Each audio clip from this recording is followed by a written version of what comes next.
বাক্স করে দিয়েছে।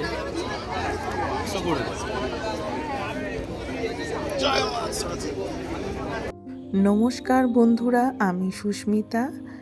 সবাই কেমন আছেন? আশা করি সবাই খুব ভালো আছেন। সুস্মিতাস ওয়ার্ল্ডে সবাইকে স্বাগত জানাই।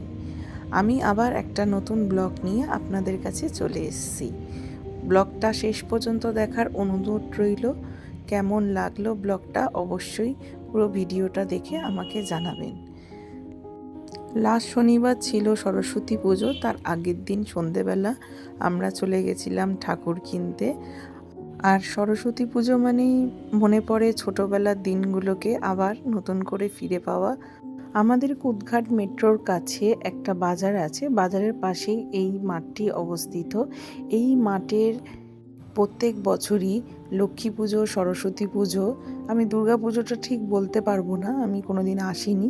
লক্ষ্মী পুজোয় এসেছি আর সরস্বতী পুজোয়। এখানে সব ঠাকুর এবং ঠাকুরের সব সামগ্রিক, ফুল মালা, তারপরে আপনার ফল, সব কিছুই বিক্রি হয়। দেখুন একসাথে আমি কতগুলো ঠাকুরের আপনাকে দর্শন করালাম। এক একজনকে এক এক রকমভাবে সুন্দর দেখতে, কারোর দিক থেকে যেন মুখ ফেরানো যাচ্ছে না, অপূর্ব লাগছে। যেটাই দেখছি সেটাই মনে হয় নিয়ে নিই, কিন্তু আমরা তো এত বড় ঠাকুর ঘরে রাখবো না, আমরা একটা ছোট ঠাকুরই নিয়েছিলাম ঘরের জন্য। এই দেখুন নাড়ু, খেজুর, আর এই দিকে যেগুলো দশকর্মার জিনিসপত্র সব কিছুই বিক্রি হচ্ছিল, থালা বাটি প্লাস এখানে ফলও বিক্রি হচ্ছিল। পুজোর বাজার শেষ করেই দেখি একটা ফুচকাওয়ালার দোকান, সেখানেই দাঁড়িয়ে পড়লাম। সেই ফুচকা খেয়ে চললাম বাড়ির দিকে রওনা দিতে। এতই ভিড় ছিল ফুচকার দোকানে যে ঠিক মতন ভিডিওটাও করতে পারিনি। দেখুন আপনাদের জিভে জল আসে কি না।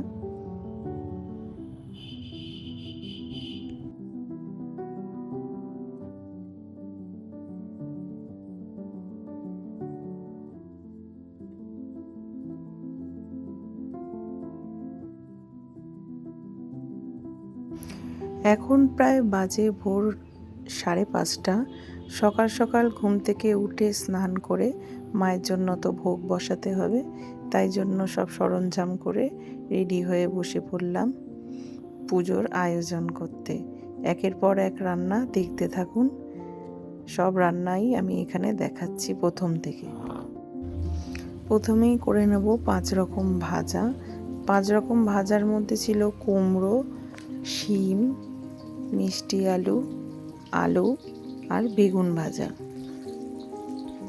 নুন হলুদ মাখিয়ে নিয়ে সব কটা ভেজে নিলাম আর থালার মধ্যে সাজিয়ে নিলাম।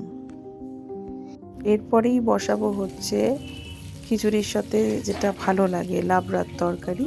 তার জন্য বেগুনটা প্রথমে একটু ভেজে নিলাম, কেন বেগুনটা যদি আগে না ভাজি না তাহলে একটু ঘ্যাট মতন হয়ে যায়। তারপরেই সর্ষের তেলের মধ্যে দিলাম 4টে শুকনো লঙ্কা, তেজপাতা দিলাম আর দিলাম 5 ফোড়ন, আর একটু দিয়ে দেব আদা। তার সাথে একটু যদি কেউ মনে করেন একটু ঝাল ঝাল খাবেন তো ওর সাথে কাঁচা লঙ্কাও আপনি অ্যাড করে দিতে পারেন।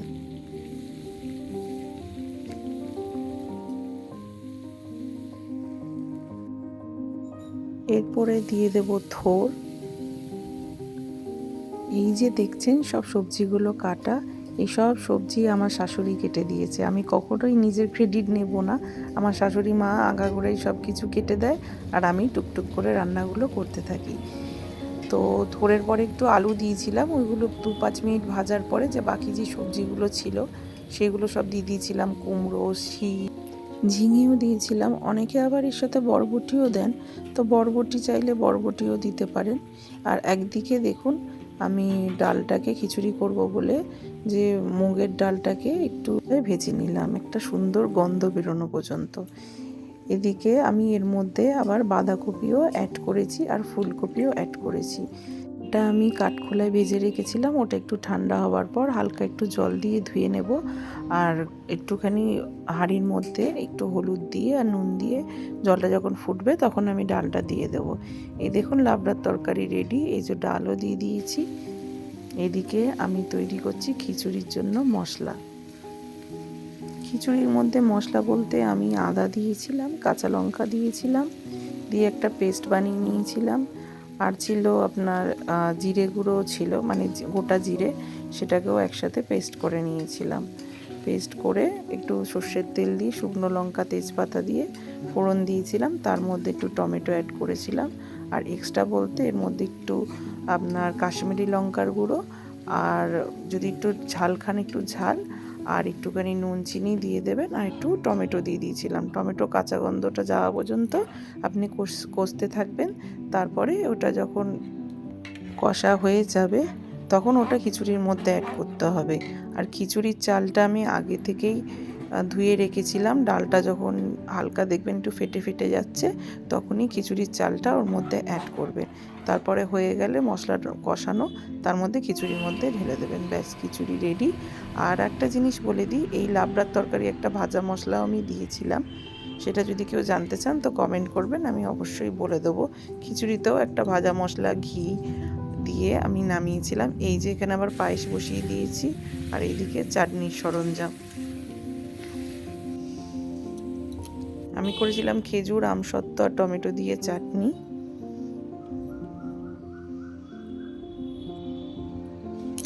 বেশি কিছু তো উপকরণ লাগে না, একটু পাঁচফোড়ন আর আপনার শুকনো লঙ্কা। ও আর হ্যাঁ, আমি খিচুড়িতে রাঁধুনিও অ্যাড করেছিলাম, এটা ভুলে গেছিলাম। এই যে আমার পায়েসও রেডি। এরপরেও আমরা বসে গেছি পুজোতে। আমার মেয়েকে সকালবেলা গায়ে হলুদ দিয়ে সাজিয়ে গুছিয়ে শাড়ি পরিয়ে রেডি করে দিয়েছি। এই যে আমার ছোট্ট মা লক্ষ্মী বসে গেছে পুজোর জন্য বাবার কোলে সাজুগুজু করে। অবশ্যই জানাবেন ওকে কেমন লাগছে। প্রথমবার আমি মানে শাড়িটা পরালাম, মানে গুজে যেরকম করে শাড়ি পরায় পেরিওড ব্লাউজ দিয়ে ফার্স্ট টাইম ও পরলো। কেমন লাগলো অবশ্যই সবাই জানাবেন। মাধব বাচি মাধব হৃদি সরন্তি সাধব সর্বে সর্বকার্যে শ্রী মাধব। আমাদের ছোট্ট মিষ্টি সরস্বতী ঠাকুরটা কেমন দেখতে হয়েছে অবশ্যই জানাবেন। এই যে আমার মেয়ে পুষ্পাঞ্জলি দিচ্ছে ছোট্ট ছোট্ট হাত দিয়ে। সাদা ফুল ওড়াতে দাও তো দেখি মা।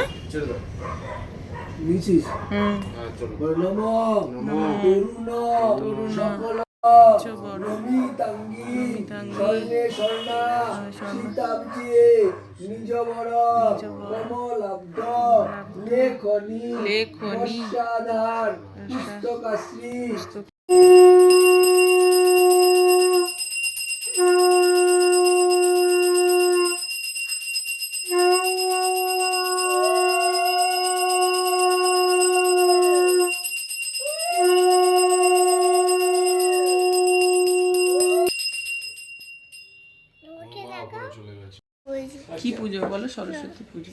ওম পয়ানশ্চি প্রভু দুদি সদা বিরকম আম আম আম আম আম আম।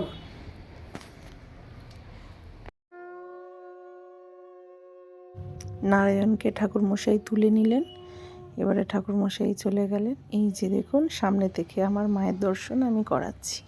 কেমন হয়েছে অবশ্যই জানাবেন। এই দোয়াত কলম সব রকম মিষ্টি দিয়ে থালা সাজিয়ে দিয়েছিলাম, আর কিছু গোটা ফল দিতে হয়। এই পাশে চন্দ্রমল্লিকা ফুল দিয়ে, এই যে ওপরে সানটার কাইটটা দেখছেন, এটা আমার মেয়ে স্কুলের প্রজেক্টে বানিয়েছিল, ওই জন্য আমি ওই দুটো আটকে দিয়েছি। মেয়ের বানানো জিনিস মা সরস্বতীর কাছে। এই যে ভোগের প্রস্তুতি যা করেছিলাম, ফল টল সব কিছুই এখানে মাকে সাজিয়ে দিয়ে দিয়েছিলাম।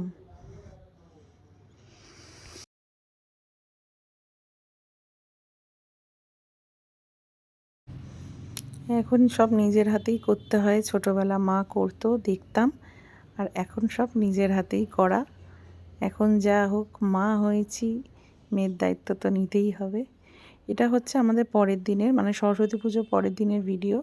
সকালবেলা ওই দধিকর্মা করে আমার হাজব্যান্ড, ওই জন্য ওই দোয়াত কলম দিয়ে ওই আমি জানি না, এটা আমি তো কোনোদিন দেখিনি, ওদের হয়তো কিছু নিয়ম আছে। এই আম পাতার মধ্যে মানে এরমভাবে মানে লেখাচ্ছিল মেয়েকে দিয়ে, আর তারপরেই দধিকর্মা মাখা হবে। আমার ব্লগটা এই পর্যন্তই। সবার কেমন লাগলো সবাই জানাবেন। যদি ভালো লাগে একটা লাইক আর একটা কমেন্ট করে দেবেন। আবার দেখা হবে নেক্সট ভিডিওতে। সবাই খুব ভালো থাকবেন।